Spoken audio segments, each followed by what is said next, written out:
My name is Rob Weltner. I'm president of Operation Splash. We're a not-for-profit environmental group. All volunteers. This is our 20th year of removing garbage and debris from our local waterways.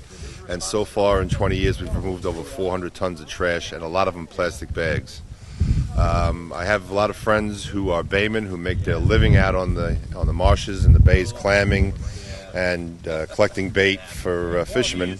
And a friend of mine a couple of years ago in February was out clamming, and the tide was coming up. It was getting dark. It was very cold, and he'd been out all day, and he had his foul weather gear on. He was coming back across the bay, and he picked up a plastic bag around his lower unit, which prevented the water from keeping his engine cool, and it ended up blowing up his engine. And not only was he stuck out there and almost froze to death, but it cost him almost $1,000 to get his engine fixed. So the price of a plastic bag, when you think about it, is not a couple pennies. It cost him almost $1,000 in his life. So it's just another reason why we try to keep these things out of the system.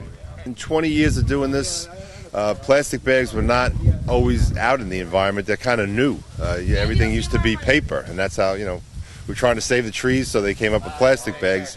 So then we started seeing all these plastic bags out in the marshes, hanging on the trees, and caught up around swans. So we have seen an increase in plastic bags out in the bay, and that's what we try to do. Is we try to get them before they can get out into the ocean.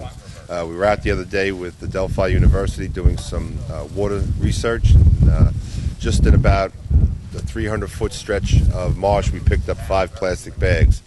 And they're very dangerous because a lot of them don't float on the surface. They float just about below the surface, about 6 to 8 inches below the surface, so it's really hard to see them.